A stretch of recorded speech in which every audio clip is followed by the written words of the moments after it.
All right.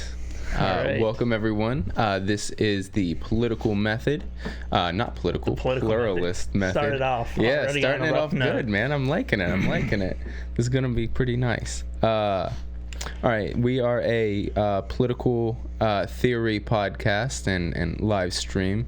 We're going to be focusing on hypothetical scenarios and just going over the methodologies in which we would enact possible change. Sure. Uh, We'll mostly be basing it off of current events in the news, topical, and then we take from there and expand in our own way, in our own sort of thought process, how we would apply these hypotheticals. It's kind of an idea I figured, we always have these discussions at work and whatnot, on a Friday night. So why not we turn it to a live stream? Yeah, why not have just a bunch of people fucking watch us have this conversation? Exactly. Decisive opinions. Yeah, all right. It's good. So, let's just get right into it. Today's discussion, we're going to be discussing in light of the recent Hong Kong protests. Mm-hmm. We'll be going over that briefly, and we'll be discussing... Actually, we'll be discussing the methods in which we might socially liberalize China. Right now, mainland China, not Hong Kong, actually has a constitution that establishes a freedom of the press, and then it is completely negated by Article 28 of their constitution that basically says anything that that goes against the state, we can suppress. So, it's kind of redundant. Not redundant. The opposite. It's contradictory. But yeah, sure. Yeah, you're right. So let's start out by going over the protests to begin with. Oh yeah. Actually, you want to start that off, Jeremy? As far as just an overview of the protests? Yeah. So for the most part, if anybody's been following the news, you'll kind of have heard the basic updates as far as what's been happening within Hong Kong. I believe it was a recent bill that was attempted to push through that would allow for China to deport? Extradite. Extradite. Anyone, and basically, just due to the fact that Hong Kong and China have different judiciary systems, as set up by the 1997 agreement. The transfer of powers. Yes, from colonial British rule to China's rule. It basically established two separate governments under one rule.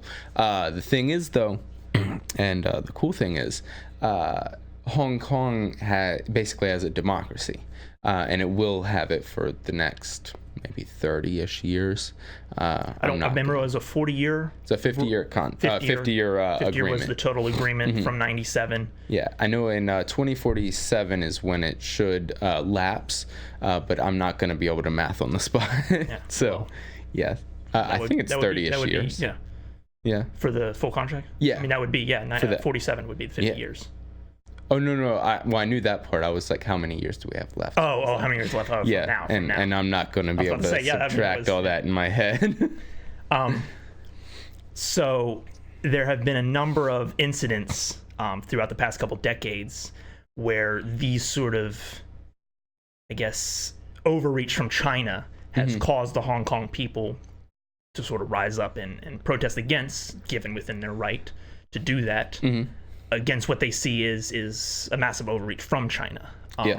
There was, I believe we had mentioned, there was Article 23, which is an anti-subversion act, which was attempted to push through back in 2003, I believe. And they were marched against that. It was shelved. There was the umbrella protests back in 2014. Yes. Which some people may have heard about.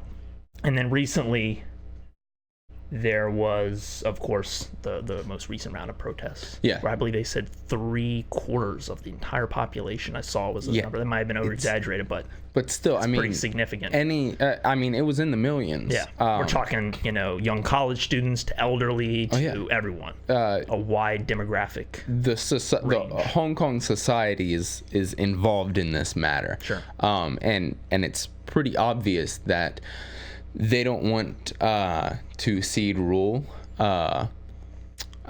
to mainland China. At Well, I least see this not as at one of China's many attempts to kind of like garner kind of power over Hong Kong.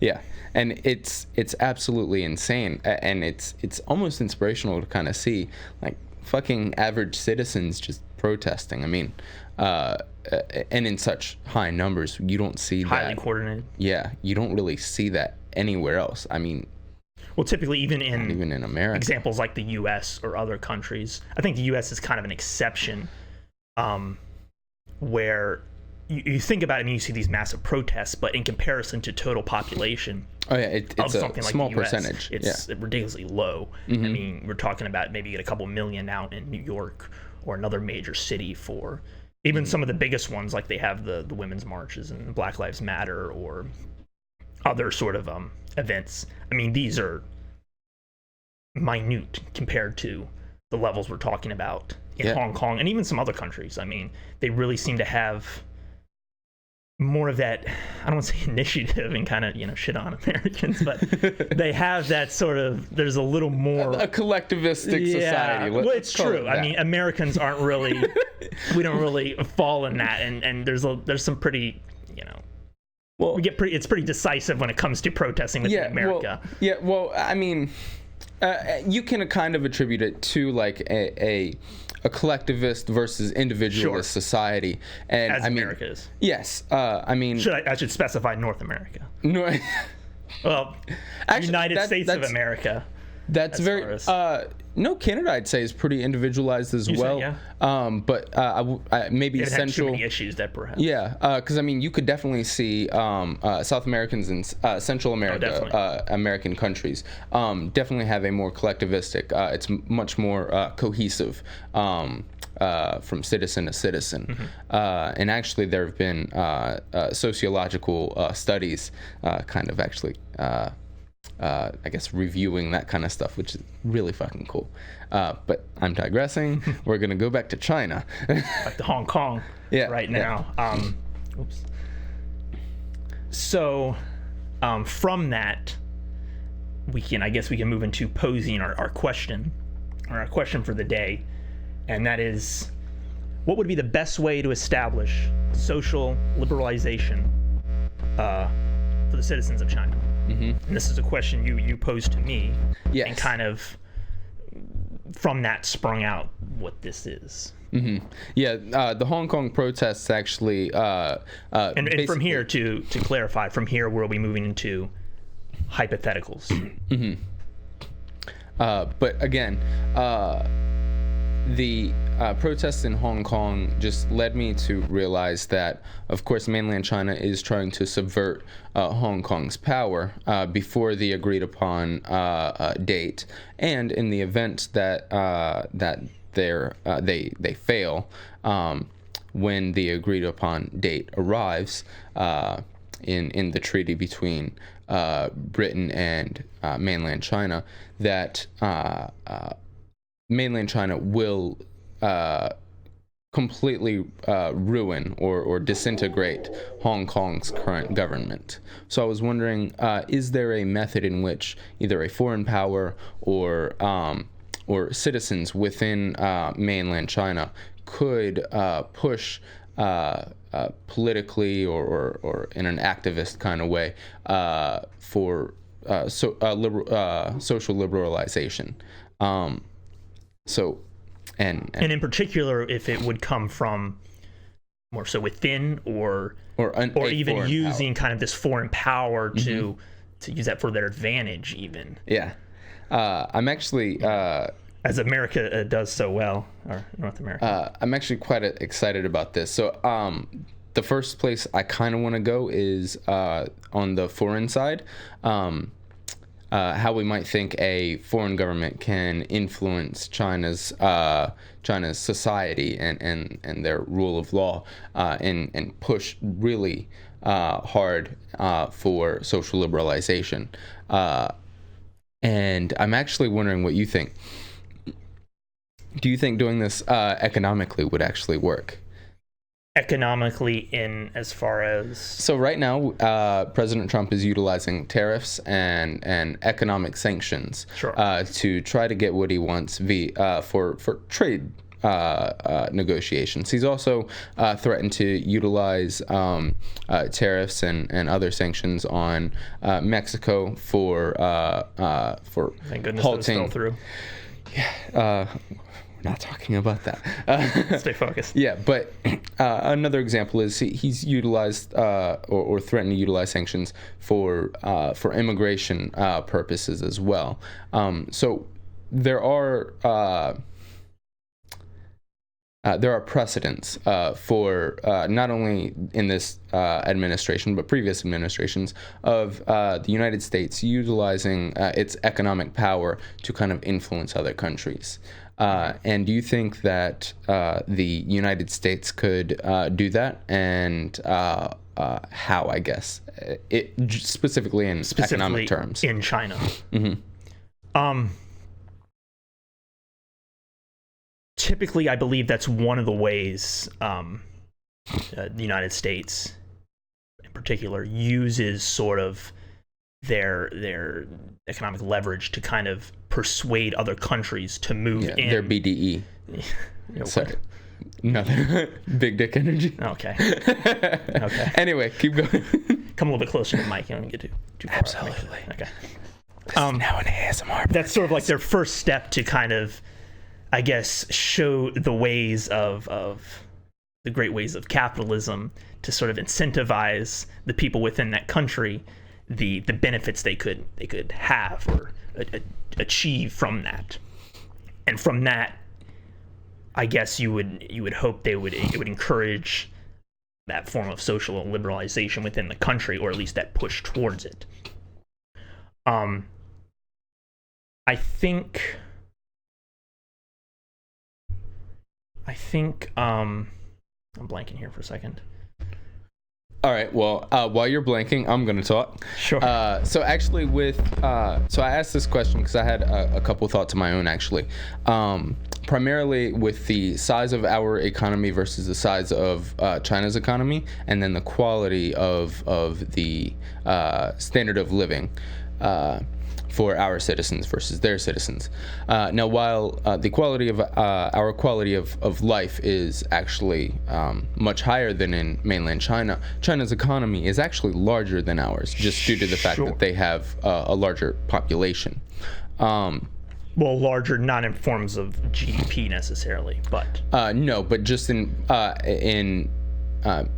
certain means of production and in certain sectors of the economy. They're a little bit more reliant upon, I guess, your manufacturing and consumer goods sectors, not so much in the, I guess, on the technological side of things. Well, they are making that transition. Yes, they're pushing towards that, obviously. Actually, really heavily, and we have the Huawei and shit like that happening, and then there's the intellectual property stuff.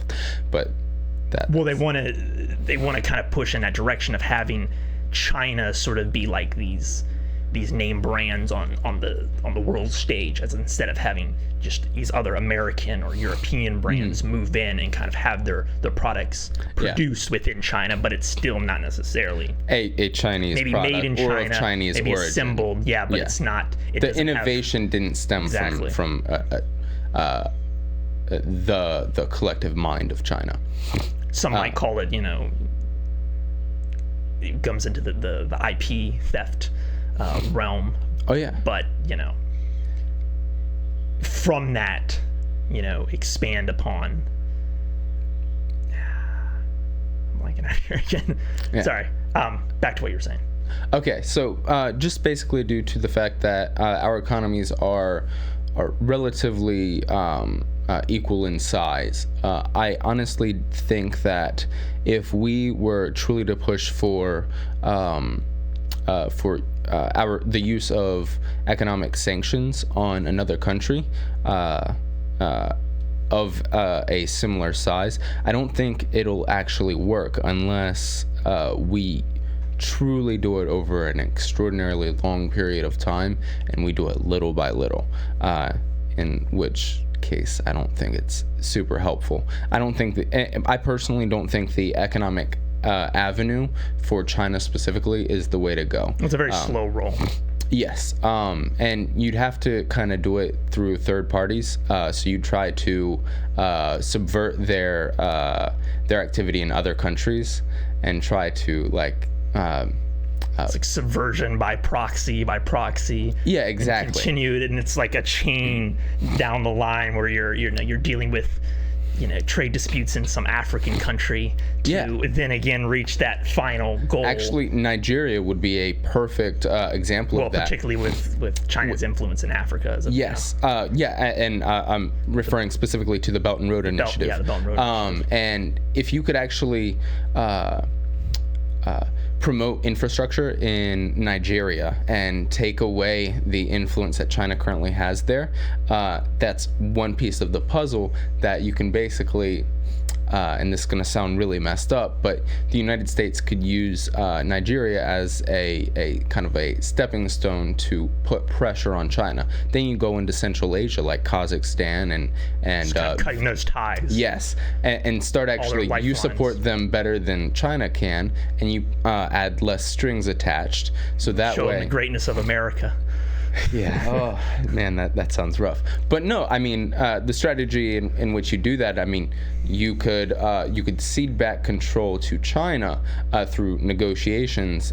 In return, they will add a new law or allow people more of give more ability to Sure. speak up and kind of give them the freedoms that not America's promise, but they sort of see as a right throughout. But I don't think that's the best way to go, especially if you're utilizing the economy, especially if you're using other countries as pawns. That seems kind of iffy as far as morals go. But I mean, strategy wise, that could be one of the ways to do it. Mm-hmm. Another way to possibly do this is through war. We're gonna jump right to there. Yeah. Well, I mean, it doesn't have to be physical kinetic attacks. You could utilize cyber attacks and other modes of battle and conflict that could be just as effective. I mean, Russia's actually really, I don't want to say really well known, but they're pretty well known, at least at this point. Well, some would argue that's a lot of the I don't want to say so-called, but the Russian hacks of the recent election, as far as Russian bots taking over and controlling of social media sites and having fake profiles, kind of influencing the citizens, pushing them against each other or diverting what they might think about a certain candidate or changing their opinion on something based on misinformation or the fake news, as they drop a fake news in here. Oh man, let's get some fake news in the chats. Oh no, please don't. Anyway, no, but basically what I'm getting at, so China actually their internet availability for citizens is really spotty. Many sites are completely blacked out. Facebook, I think, is completely unavailable. I'm not sure. Google is. Yeah.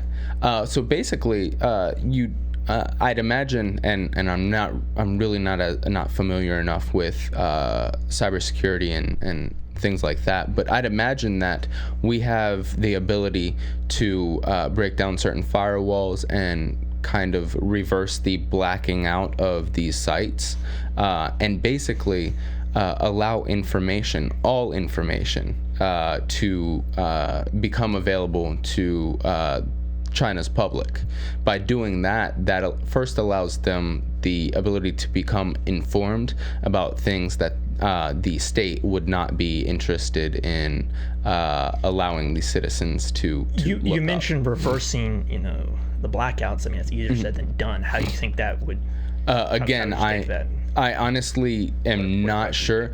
I honestly think that it would be probably some sort of cyber attack on the the institutions that are controlling the blacking out of sites. I'd imagine that there's quite a bit. There's quite a few individuals who are actually daily and maybe even hourly kind of sifting through content, deciding, this should be available, this should not be available, and they're doing it either through keywords or I think search they mentioned content. like over 1 to 2 million are employed by the Chinese government to actually specifically in that area? scour through. Continue to scour through, and they also encourage a lot of these sites or more individuals who might post to kind of almost censor themselves. It also goes into reporting as well, where it's encouraged through ways by the Chinese media, leading all the way up to So I honestly think government action against them. But I think a cyber attack on that institution would so probably this is directly would be coming from like a foreign power, how they might. Yes, if the United States were to attack another country through cyber attacks, specifically China, in the hopes to provide more information to the average citizen of that country, attacking that institution that kind of monitors content, I think would be pretty effective, and that could be step one in providing the citizens with the tools that they need to kind of rise up themselves. Sure. This would be a great way to motivate them to kind of take some next steps in the future. How would you approach something like that without directly coming across that another country is sort of waging a war in form of a cyber attack? Actually, that's a fantastic question, and that question is currently being argued by many policy analysts right fucking now. It's absolutely Let's argue it on here. What's your ideas? All right. So first You've off, got the solution. No. Okay. You heard it here first. No. First off, I wanna pose a question to you. Does a Answering a question with a question. I got yes, it. It's great tactic, right? No. Does a we got a real politician here on our hands. Don't tell people. No. Does a cyber attack on another country warrant a kinetic response, like a physical response? Because wasn't this actually? I believe I remember something about it back in the 2016 elections. I believe it was Hillary Clinton. This controversy has been going on with for Russia, a few years. as far as Russia taking action with the hacking of the DNC. And she had mentioned that military, action should be on the table. Military action should be on the table when it comes to having foreign powers try to influence our election process like that. And some extremists, take it in whatever direction they want to take it, I know, because there are a lot of we should nuke Russia or whatever, take it from that. But that's a little extreme. But I don't know. It's tough to say. In my opinion, I don't know. I'd have to think about it. Should military action? I think it depends on the severity of the attack. Okay. So let me be more specific then.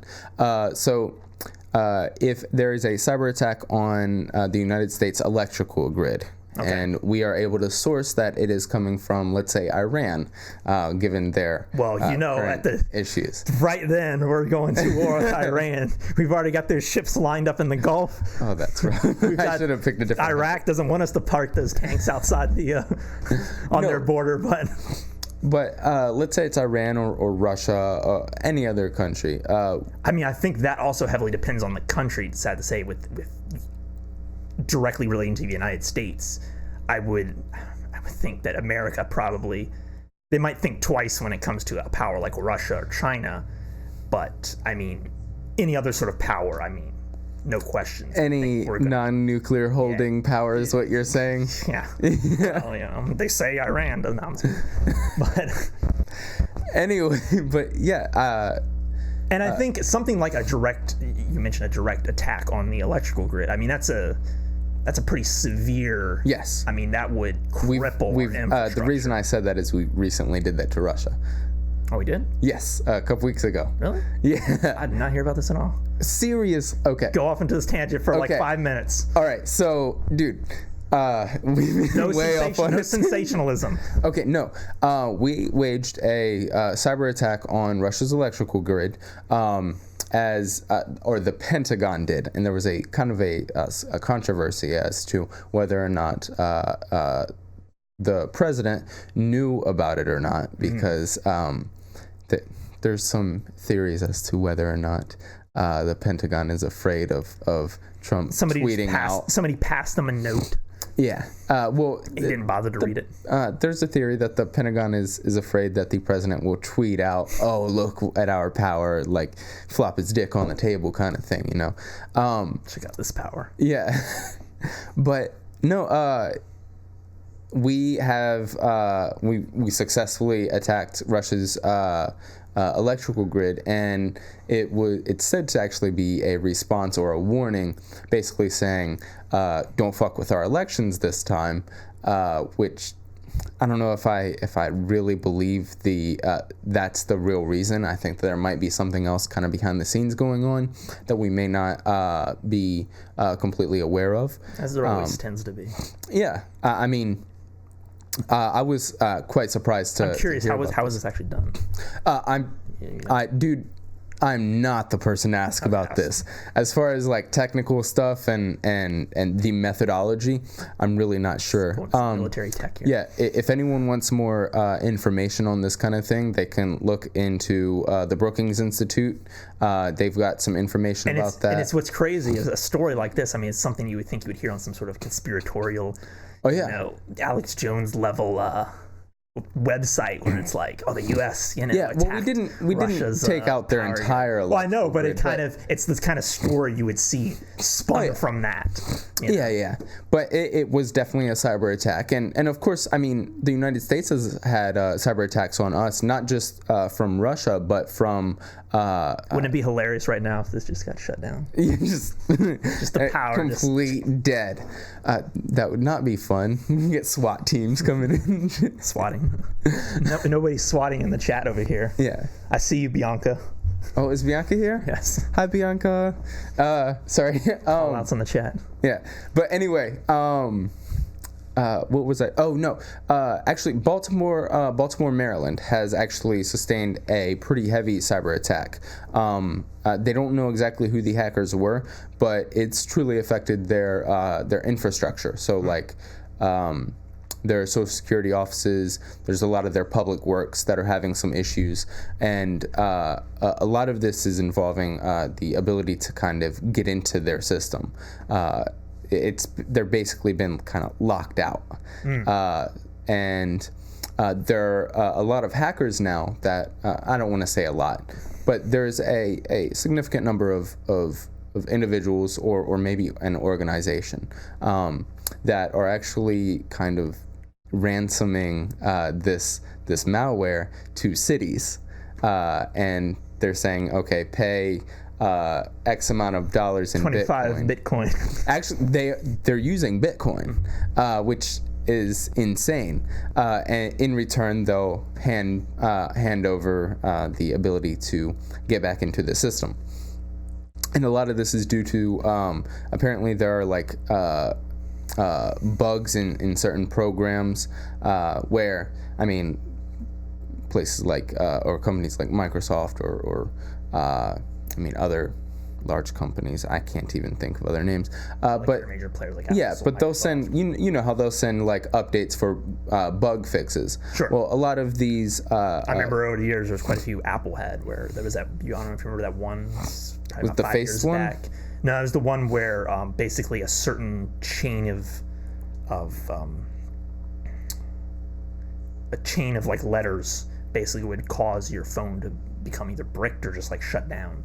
Oh shit! A few years back, like if someone texts it to you, that had to be fixed. So you're talking about kind of like backdoors. Yes, and basically, a lot of these cities will not update their computers regularly, and they're not backing up their files, Sure. Which means they are ripe for a cyber As we know, attack. a lot of government facilities tend to be and especially municipal local. municipal governments especially Look are at the DNC. Yeah. Yes. Well, there we have it, folks. Attacks on China, the DNC. Anyways, to get back. So, getting a little bit off on a tangent there. So back on what we were previously discussing. So we talked about we were on a cyber attack from a foreign power. Would that be that would just cause be for retaliation, military action, I guess? Possibly. First off, you got to figure out whether or not we can do it kind of in a sneaky way to where maybe they can't point the finger exactly at us. Because if there's some gray area there, then I mean, there's a little more leeway to for us that we have a little more rope to do what we want. Secondly, could backfire though if it it absolutely could. Especially on the world stage, it really does not look good for that country.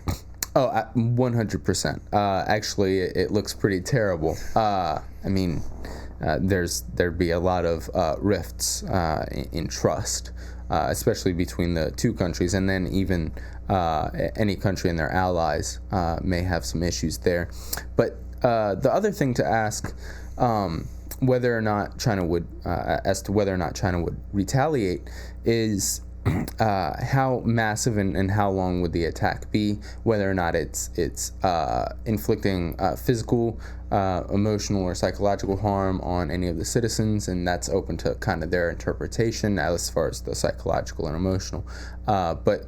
And also you want to consider, will there be any casualties? Because like the electrical grid, if you were to attack that, hospitals are at a pretty big disadvantage, and maybe hospice care centers and things like that. There could not to actually mention the actual, the initial attack could cause, I mean, as far as interstate systems, lights kind of infrastructure as far as that's concerned. I mean, there's a lot of, so there could be casualties in that aspect, but definitely casualties of the initial attack within the thousands, I would see, if it was a total if you were to if you were to completely shut everything down. Now, if it's just if you were able to specifically target the institutions that monitor online content and censor content, then there'd be fewer casualties and maybe a weaker response from China. So maybe not. And if you could do that just for a little bit, or create a situation in which that institution would take a while to kind of rebuild and allow the citizens access for a period of time, I think that's where I was going to go with it next, because say something like this is theoretically possible and you're able to shut down these systems, couldn't you say that the Chinese government then may retaliate if they're able to get these back up and have even harsher restrictions on the people, and maybe not the time they were down wouldn't really be enough to make much of a difference, I guess? I honestly don't think so. At least not in this case. In this case, they'd be more likely to try to retaliate or to retaliate at the country that kind of made the attack, rather than kind of, some other guys beat us up, we're gonna beat our children. Like, no. The government's not going to beat up their own citizens and impose more strict punishments because another government kind of subverted their authority. Actually, the more I say that, I completely disagree with my own statement. Yeah, I take back the last 45 seconds. Just want to say that. No, I think now that I talked it through in my head and in theory, I think you're right. I think it makes sense that why would they retaliate on their own citizens is kind of. But you're right. You may actually want to provide a more strict. I mean, how many dictatorial powers have you seen? Dictatorial, right? You said dictatorial. Dictatorial. Excuse me. Sorry. That made me very happy. Okay. Anyways, how many dictatorial powers have you seen where United States or another Western power might interfere, and then they sort of lashed out by taking it back on their citizens. Oh yeah. Throughout the past years. And not only that, I mean, there are times when we'd sanction other countries, and like with Venezuela, I think we have a comment about that in the chat. Oh, we do? Mm-hmm. Oh, goodness. We'll get to comments. We'll get to comments in a moment when you finish up these thoughts. We got a lot of comments from certain people. Nice. No, but with Venezuela, the issue is that the sanctions that we're imposing upon that country is not really reaching the leaders of the country. Sure, yeah. It's not reaching the people that you want to kind of hurt. It's hurting the citizens. You're further restricting the people while the governments are still actually is kind of relating to some of the immigration issues that we're seeing. Anyway, sure. Yeah. As well as a lot of United States' interference in the Middle East, Yeah, we do not have a good track record as it pertains to intervening in other countries, but that's another situation. Our topic is how do we intervene with China. Mm-hmm. So we discussed this, cyber attacks as far as a form of encouraging the citizens, I guess, to congregate through forms of social media. Yes, actually talk and maybe even organize, express those kind of ideas. Mm-hmm. I believe I read a comment in an article that you had sent me about this, and they were discussing how, like, over the years, they've a lot of the Chinese internet users have kind of developed their own language. It says Chinese internet users developed an extensive series of puns, both visual, slang, acronyms, memes, to kind of skirt these restrictions. Oh, yeah. It's kind of, a way of backdooring it, or kind of dog whistling, dare I say. Yeah, I mean, yeah, and that that's actually pretty cool. I'd forgotten about that, but no. Something like that it's useful, but it's very limited in the amount of people it's going to reach. And the scope of the individuals, it's just... what portion of the population in the United States still don't fully understand how to, work Facebook or what meme culture or what LOL Dylan doesn't even know what this means. Yeah. What's meme culture? Exactly. Anyway. It took us 10 minutes to figure out how to set this up. Yeah. 10 minutes? Yeah. 10 minutes. 10. Yeah. That's all I'm saying. Anyway, but I honestly think that the cyber attack would be an incremental kind of thing. You'd have to utilize other methods to truly enact change within China's government. I honestly don't think sort of a multi-pronged approach here. Yes. So first off, the cyber attack. Okay, so moving on from cyber attacks. Okay. From there, I think that actually it'd have to be preceded. So the cyber attack would be a secondary thing. First off, you have to build up a very small and in our case, or for China's case, a very covert coalition of individuals that would be willing to kind of protest. Let's talk about infiltration from within. Yes. From an outside source. Actually, a good way to do that is well, maybe not a great way. I was going to say maybe university students that are coming here. I mean, they're being exposed to our ideals and indoctrinate them into the American ways. I mean, that could be a method. I mean, I don't know how effective that would be. Yeah, I'm really not sure. You really have to discover a method to identify the individuals who have an issue with China's current government. And probably the best places to do that would actually would be recruiting people in Hong Kong to go outside into mainland China and actually protest there. Of course. Well, I would say Hong Kong has definitely been an issue as far as China when, the people of China kind of see the sort of a lot of the freedoms and liberties they might have within Hong Kong. It's almost used as or China sees it as kind of they see it as a threat. Yeah, threat to their ways, and people coming in out from Hong Kong within China, or even people going into China. And I think that's probably some of the reason they are having such a trying to crack down on a lot of.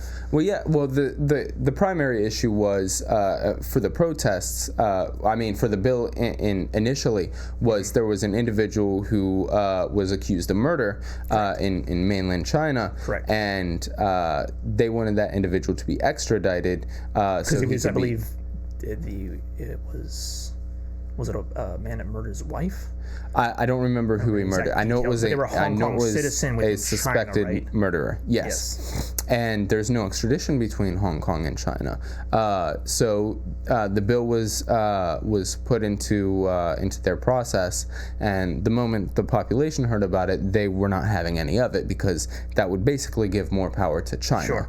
It's kind of like it's a perfect storm where you have this scenario that comes up that China's going to take advantage of. Oh, this is the perfect thing to do. We can use this. Yeah.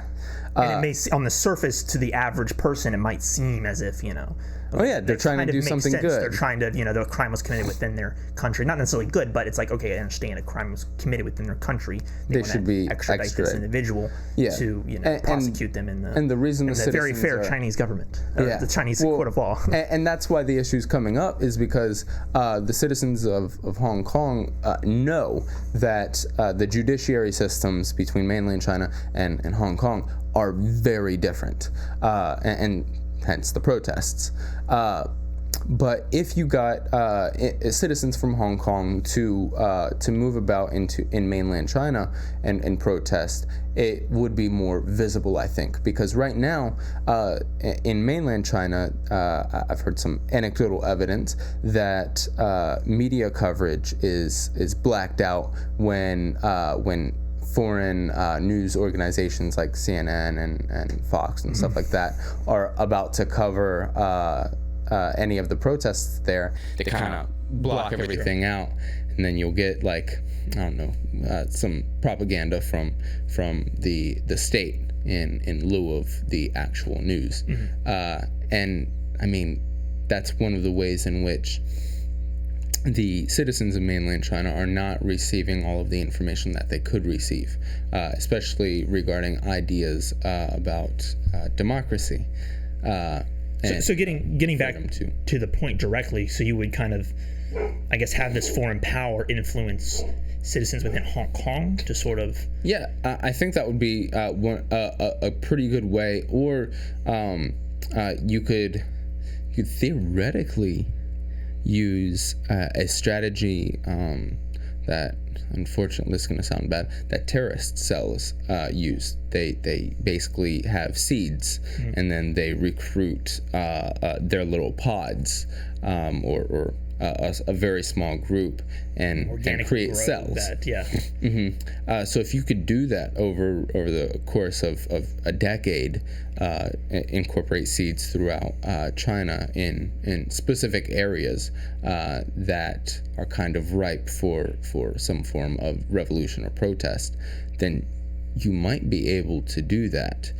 So if you create the protests, get a few thousand people kind of protesting in various parts of the country, you probably want around 100,000 for that population size. And then you launch the cyber attack, allowing people knowledge of what's happening. I think that may be the best way to do it. Well, let me ask you this question. What would stop the Chinese government from just taking a serious crackdown on these Hong Kong citizens that have come into China and sort of try to unite these protests, especially since they are on their own land? Absolutely nothing. So that would be the issue. You'd have to do that in a way. You'd have to do it covertly. That'd be the only way, or you'd have to do it kind of like the way you were talking, kind of dog whistle kind of thing. And sure. That'd be the only sort of building up enough, getting the ball rolling and building up enough steam before things come to a head, and not just allowing them to crack down before things even really kick off. Yeah, I mean, even with like Tiananmen Square, I mean, that kind of turned into a bloodbath. Kind of. Yeah, it was only like 1,000 deaths or something, so it's fine. Estimated, because China won't reveal the actual numbers. Anyway,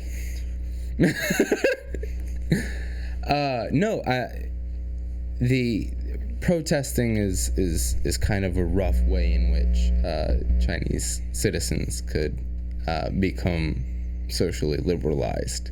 It's kind of, well, it's basically putting the cart before the horse. Is that the saying?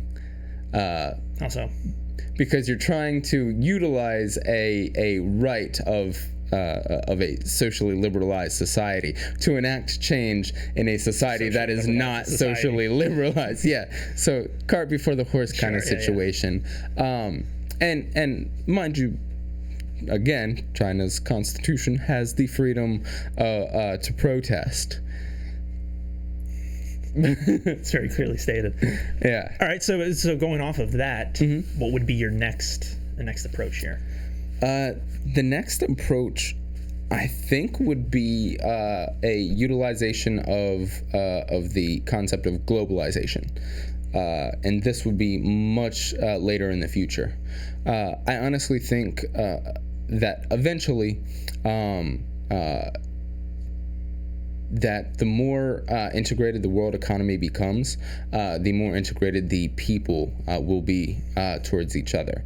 I mean, we're already able to communicate with people across the world at a moment's notice, but the more our countries interact with one another, the more ideas are going to just naturally transfer. Sure. And the strongest country culturally will have the most influence on all of the other countries. So I think that I guess the best alternative is time. Because wouldn't you say that's just kind of following the status quo, though? Actually, no. That's exactly what I'm saying, because you're allowing something to naturally occur. The status quo isn't always a bad thing. It's just that it would take a lot more time, and you'd have to contend with the fact that take a lot more time. Plus, it might not always result in the end you were hoping for, I guess. Well, I mean, the opposite could also happen. Sure. I mean, theoretically, we don't know. It's time can tell. Theoretically, a country that could be up and coming. That is not socially liberalized, but is very much economically liberalized, and has a culture in which it supports that kind of. Actually, I don't think so. Only because of the ideal, the concept of nationalism. Globalism and nationalism don't work.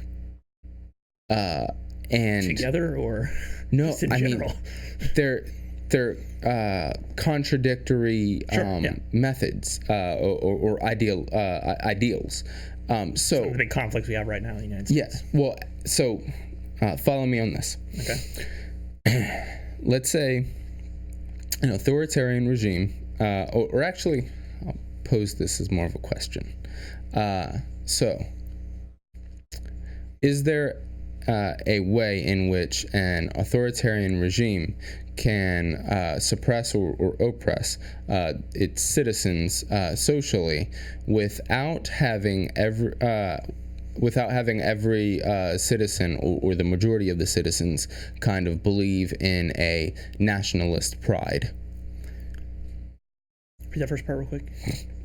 So can an authoritarian regime or a very heavily top-down country like China, yes, can they use their current forms of oppression and suppressing the media and the methods they're using? Can they do that without having the majority of the citizens having a sense of nationalist pride? Because I think it depends on the strength of the government itself. I mean, you can have a very authoritarian regime, but still be rather flimsy in its manners of suppressing the people, and something like that, I don't think would really last. Wait, give me an example. Like, as far as an authoritarian regime, Yeah, that has a flimsy. I think any sort of like. Talking about like pop-up government kind of things? Kind of like where they might pop up a dictator, somewhere where it's quite authoritarian, but they really have no power over the people. There's, coups are popping up left and right. I wouldn't really say that but qualifies. I would still argue that's a pretty authoritarian regime, though. Oh, yes. But especially in the ways which they might attempt to suppress the citizens. So you're saying you're kind of already presupposing that this is an established government. Is already established. Yes. They have the strength to. Yes, it is. It has not been. It is not in a transitionary period. A transitionary period would really affect those kind of issues. And actually, it would make revolution a lot easier for the people. Sure, in my or opinion. anything that might come up within the system itself to sort of cause that transitionary period to start. Yeah. So with the government being.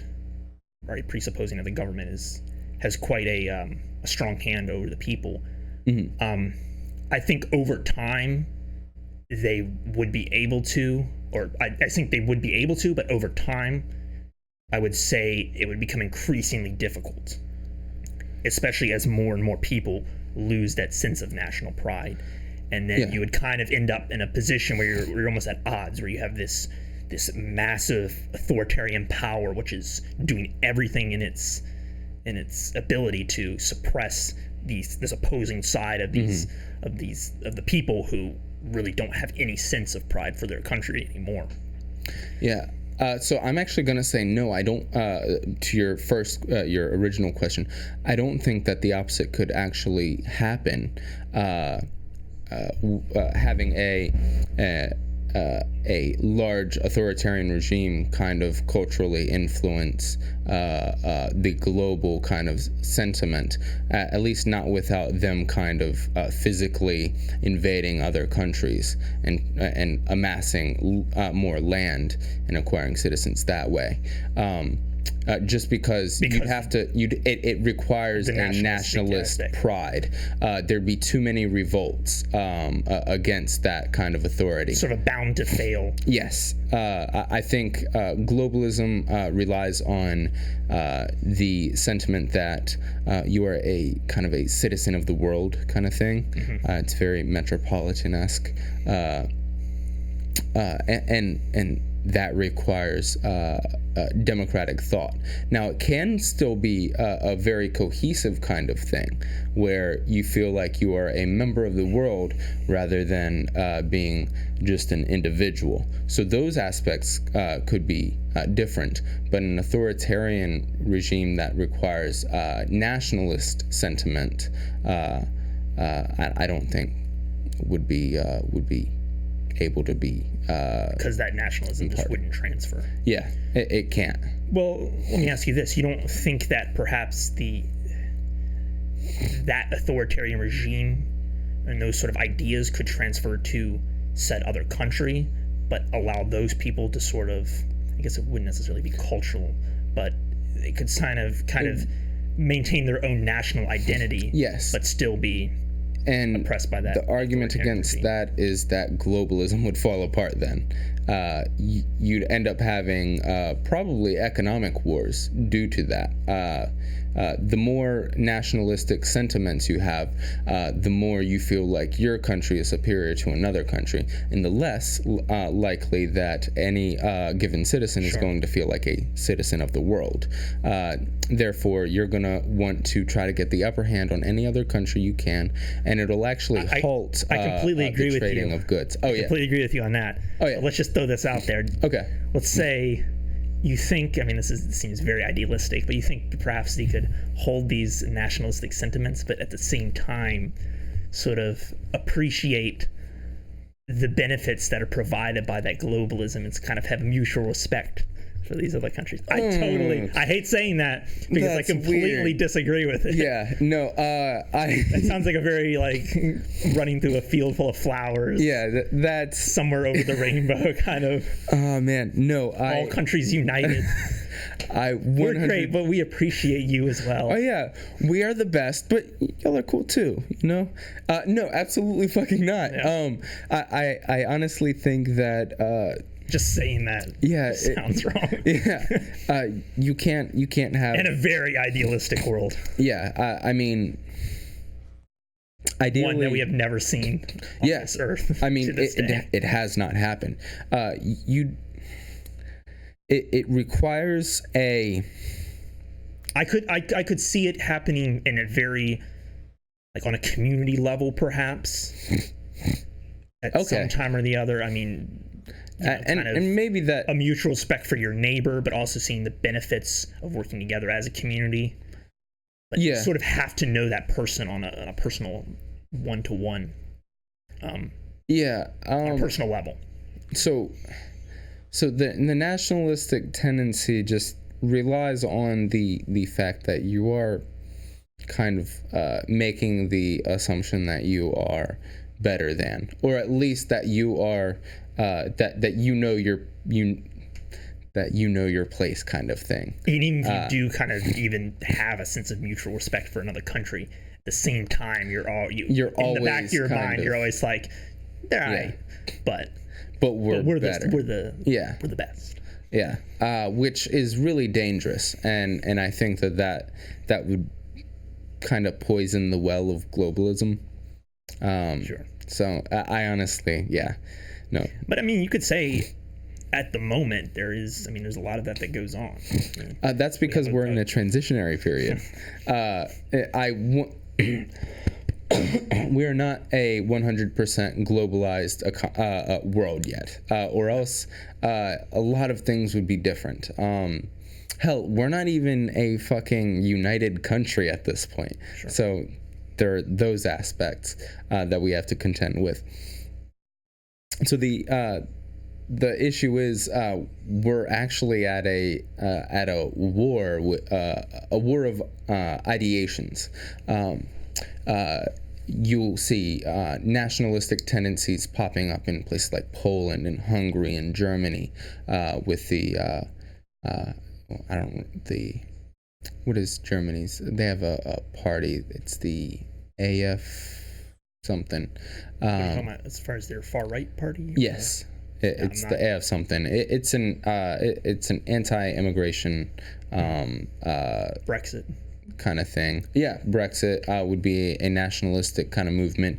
In the United States, we've everybody's familiar with that, hopefully. Yes. We don't need to go into that. We've elected a populist leader, and you know, populism kind of has a I don't want to say it always, but it can lead to a sense of nationalism, and that's an issue. And of course, you're also contending with things like ideations like the formation of the European Union, also trade agreements between multiple countries, TPP. Actually, and I know all of these are economic examples, but they're still important. There are a lot of theories that state that economic trade and treaties and agreements follow other kinds of agreements. So peace treaties and things like that. So you mean the other way around? Yeah. No, actually. So let's say a trade war is kind of going on, and then there's some conflict. If you create an economic partnership with another country, you're not going to want to hurt them because that will inevitably affect you. So the trade policy comes first. Yeah, and that would, in a lot of ways. Yeah, you said it the other way. Oh, I did? Yeah. Okay, yeah. You said that would follow, the trade policies would follow. Oh, no, the peace treaties and things like that would follow the trade, yeah. And I mean, you saw that with the European Union, it was formed because there was a lot of fear of Germany, and then they wanted to kind of put strictures on. But you also see from a lot of these trade policies is that's what a lot of people are pointing to when it comes to their nationalistic tendencies. Even though these are economic policies, they're kind of pointing to these as being the reasons where they, I mean, with Brexit and a lot of that that side in America kind of looking to pull out of a lot of these agreements. Yeah, well, the issue with this is that not all of these agreements are fair. Sure. Some of them may have been signed or agreed upon in bad faith, or one country is kind of getting a leg up, and there's kind of a chicken or the egg argument. Did nationalism kind of poison the efficacy of these treaties, which kind of promoted more nationalistic tendencies by basically having the citizens become angry. Yes, more. Exactly. So you kind of get in a chicken and egg kind of argument there. So I don't want to get too much into that because I don't have the answer. But I'd also say that... Keep in mind, we don't have the answer to any of these things. That is true. That's the point. Yeah, because, I mean, everyone wants to hear two guys just saying that this is what people need to do. At the end of the day, does it really matter? Yeah, truly. No, but these trade policies and things like that, while some of them are not completely... fair, they are a stepping stone towards globalism, and the nationalism that's arising out of that, be it from the trade agreements that may have been kind of poisoned, or just by individual or collective or communal sentiments around how they think their country should be. There's a war between nationalism and globalism, and I think globalism will inevitably win, but at what cost? At what? I don't think there's too much of a cost. I think there will be. Well, I guess by what cost? I guess I'm saying, what are the steps that will happen in between then and now? Well, first off, we got to figure out how to do fucking fair trade. Because there are issues with certain trade agreements between countries that obviously show an advantage for one country over another. So if you utilize fair trade tactics, then things will get a lot easier. Also, you kind of need most of the countries to be economically equal. Like if you want your per capita GDP to kind of be equal, like overall, or at least a high average. That way, the citizens in each country are basically making the same, and that's where you get a lot of the discrepancies in prices of products, especially tangible products. The discrepancies in prices are wages for workers. The human resource is the most expensive resource. And then from that, you're going to remove a lot of these sort of class warfare that exists that people will then automatically turn to nationalism. You'll get rid of these. Yeah, you'll get rid of these tensions between countries, kind of things, and it'll also, in a country, kind of like you just said, it'll reduce the tendencies to think that, all the jobs are going to China or Vietnam or wherever the hell, or Mexico, because I mean the jobs wouldn't. I mean, if they moved, you're paying the workforce about the same. So that's what you'd want to do. And it would actually, if things were at a better playing field, and this won't happen for a long time, I think it could happen. You'll eventually get to a place where we're all at a, maybe not a completely equal, but we're at a comparable level. And at that time, we'll start competing more on different policies, trying to find best practices and things like that. And whoever finds the best one of those will kind of go up. You've got to find a balance between the environment and business and things like that. and whoever finds those best policies will kind of raise a little bit in power, and eventually the other countries will hopefully adopt that as well, and then they'll rise up, and then that is the start of globalism. I mean, you already see some of that with, I forgot exactly what it's called, but I mean, where countries will kind of catch up. Or they'll kind of play catch up. It's called a catch-up economy. Catch-up economy, exactly. I mean, China did that from the 70s to the early 2000s, and they're still growing at like a rate of 6% or something, 7%. I mean, Africa, Vietnam, starting to do that Africa's doing that. Oh man, even America back in pre-industrial era. Yeah, eight? Actually, it was still industrial era. Moving into the industrial era, around that. Oh yeah, actually post. We really skyrocketed there. But no, catch-up economies are a thing. Just looking throughout history, you'll see that continuing as the cycle goes on. And I'm hoping that we'll see that within our lifetime, because that would be a really incredible thing. I don't think we will. What in particular, as far as the majority of countries kind of catching up to a comparable level to one another, and you're not seeing as huge of a discrepancy. I think you're definitely seeing a move towards Africa being the next sort of player on that stage, but how long will that take? It still takes a good amount of time, despite the technological advances we have nowadays, making it. So sort of every cycle makes it even faster. Well, there's also an issue there.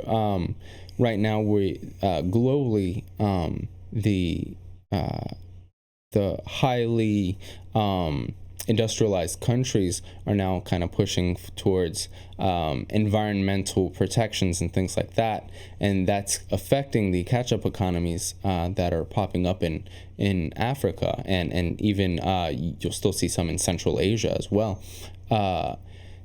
There are arguments by these governments basically saying, okay, so y'all got to hurt the environment and then really get your economy going, but now when it's our turn, you want to say we can't. And it's like kind of applying this blanket sort of rule to all countries when we're not already on a level playing field. Exactly. When it comes to I don't have an answer to that. I'm not going to go into that's probably something where you need to sort of you got to figure out maybe certain countries, but then while also protecting the environment, because that affects us all. Spot to be in. Yeah, it really is. It's going to be rough, but we were talking about China. We're still close. Yeah. So moving on, I have a few questions here I just wanted to throw at you. And you had mentioned this before, and I just wanted to, it's a little bit of a tangent, but you seemed really excited about this thought.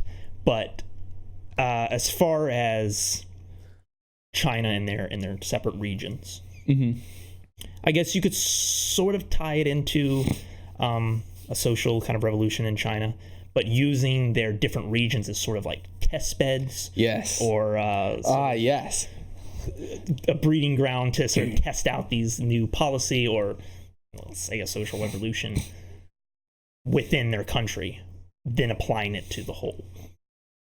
What's your thoughts on that? And not just within China, but using that throughout the world. Okay, so first off, I'm a little bit skeptical just of the thought, primarily because when you're talking about social liberalization, you basically have to have one of these provinces go up and say that they, to their single party system, that, hey, we're going to allow our people to protest. You're kind of talking about this individual reason sort of go against odds of the entire... And while China is actually I believe I read somewhere where they actually had a few people within the party attempting to kind of do that, and I think it was back leading up to like the Tiananmen Square massacre, and you sort of had a lot of these individuals within the party, head leaders kind of coming up, hoping to sort of enact this social revolution when their economic I guess you say economic liberalization and kind of that opened up. It was like sort of the next step. Yes.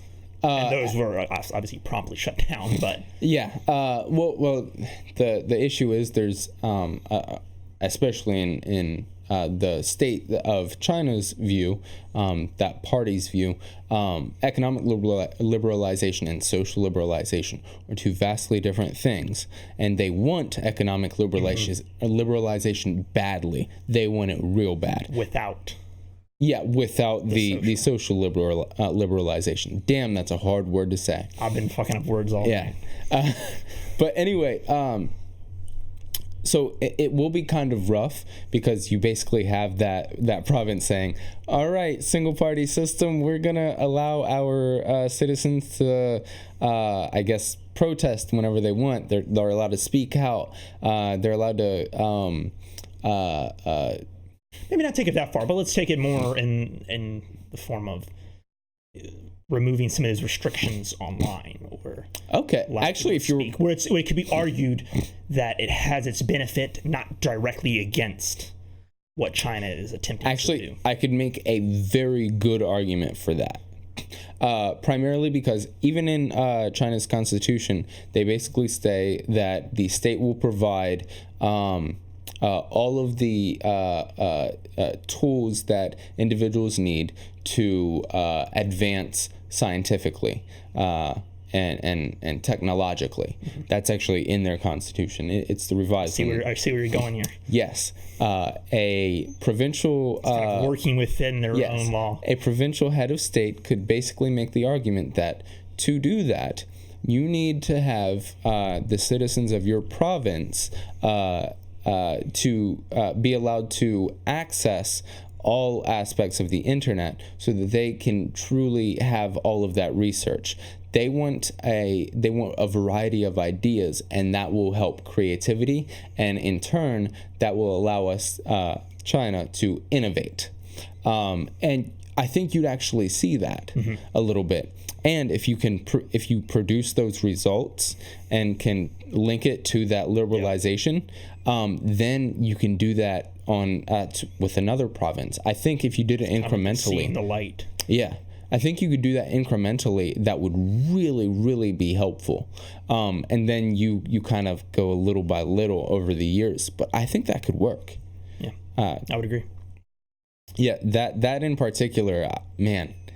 That you'd actually, you could actually do that through cities, because there's a lot of economic liberalization there already. Sure. I mean, there's the purchase of private property, which I mean has only been allowed since I think. When was that? I remember reading that. 80s or 90s, maybe even early 2000s. I don't know. Yeah, it was. I think it was early 2000s. It's recent. Like maybe 2000s. Either within our lifetime or like shortly before. It's definitely post the handover of. Oh yes. Okay. Yeah. So that would be like around mid 2000s, I believe. Yeah. So I mean that's a huge deal. Originally, the state that owned provided everything. a huge stimulus to their economy. Yeah. They realized basically, how and they're actually dealing with the effects of that now. So. Another question maybe in the future would be, will China continue to grow at the rate it's growing, or will it start to run into issues like we are, where we're kind of producing a huge deficit through trade, and we're also having issues with our welfare system and other things like that, because that's a possibility, but I digress. But yeah, actually, that the incremental infiltration of a head of a province or of a city to enact that kind of socially liberal policies, especially regarding media, would be a great first step. And doing it not in a way where you're not directly saying to the Chinese government, hey, we're trying to socially liberalize. It's more so it's working within their law to show the benefits that it can provide. Yes.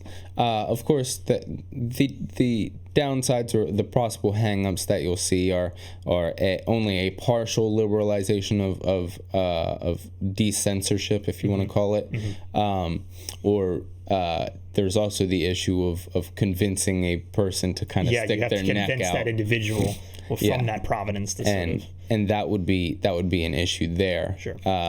But I mean, that may require the least amount of work. So, moving on from there, and one other question I wanted to ask. I thought this was kind of interesting. Throwing it back to Hong Kong for a moment. Oh yeah. What would you say? What cards does Hong Kong hold in looking out for maintaining its own independence? For now, the fact that they're able to protest, the fact that their numbers are pretty high, like the numbers. So you say those cards are primarily held with the people? With the people, yes. And in all honesty, but let's say what's there to say that China can't just come in and sort of squash the entire thing? What do you think? They have anything more? Would it require a China power? Will do that. Well, I know, but let's say at a more accelerated rate than they already are. I mean, we know they have the 50 years. Well, you really have to ask yourself the question. Be speeding things up. You really have to ask yourself whether or not Hong Kong's government is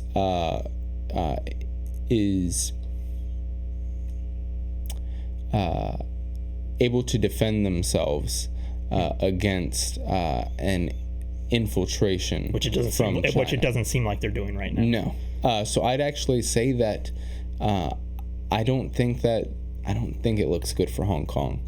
I think within the next 2 decades, I think that Hong Kong will basically be. So you think that timetable's drastically being cut? Yes. And even if not, even if Hong Kong is able to hold out, it's a moot point.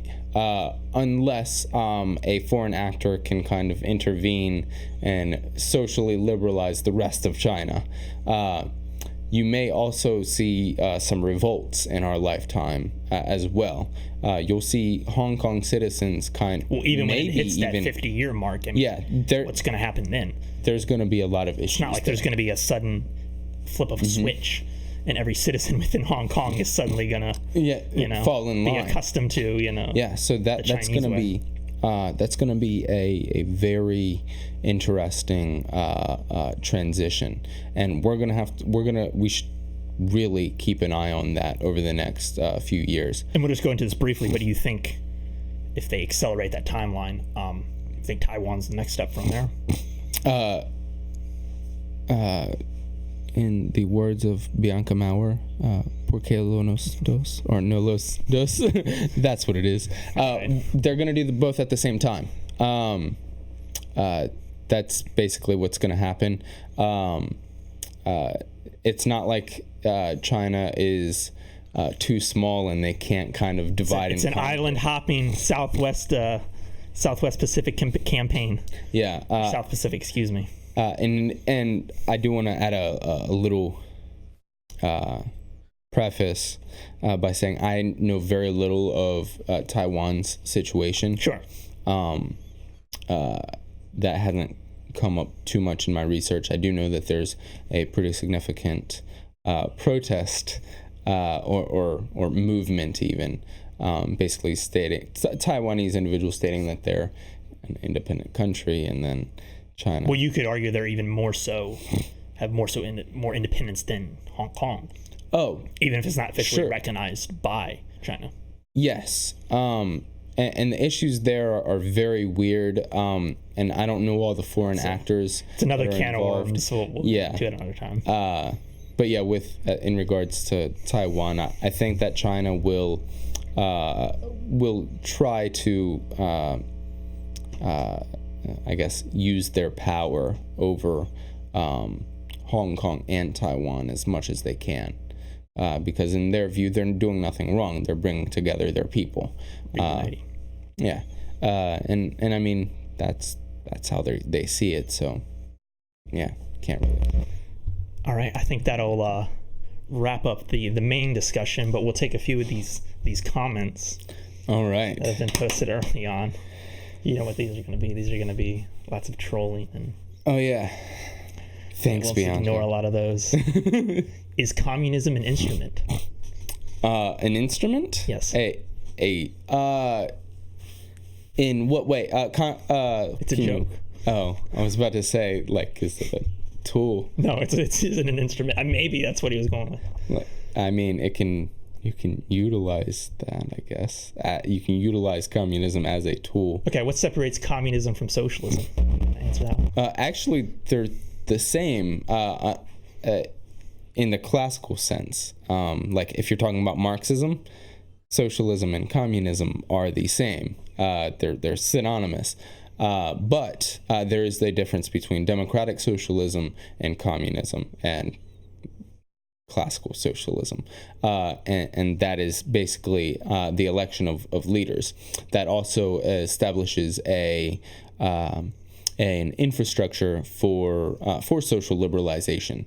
Actually, it's predicated upon that ideal. And it's still allowing for that free market as well.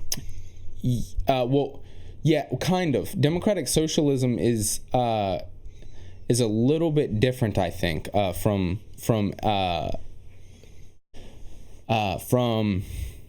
what we typically as Americans think of democratic socialism. I always thought of democratic socialism as the utilization of the government to control most enterprises, but the election of individuals and leaders of our government is still in the hands of the people. And of course, there may be some mixture there as well between privatization and public ownership. But to be a true democratic socialist, I think I think even Bernie Sanders is kind of still far from that kind of ideal. I don't honestly think to the right than most people might think. Yeah, particularly in America. Yeah, I think he. Yeah, I think he misuses the term classically, in all honesty. Fair enough. All right. So would you describe Congress like a magic conch shell? No, the magic conch shell at least works.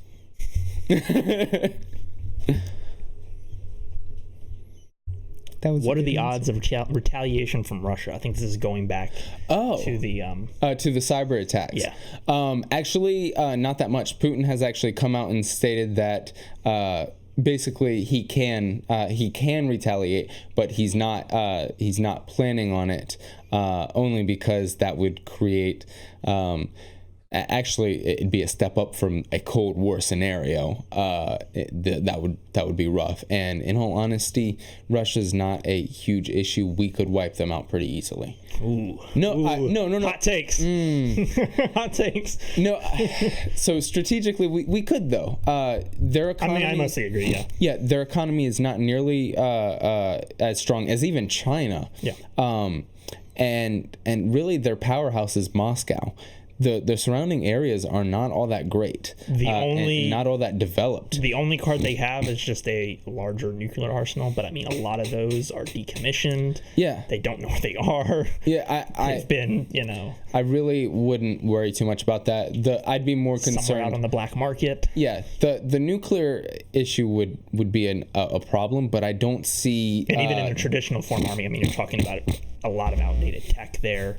Yeah, and it's not nearly as robust as it's not. No.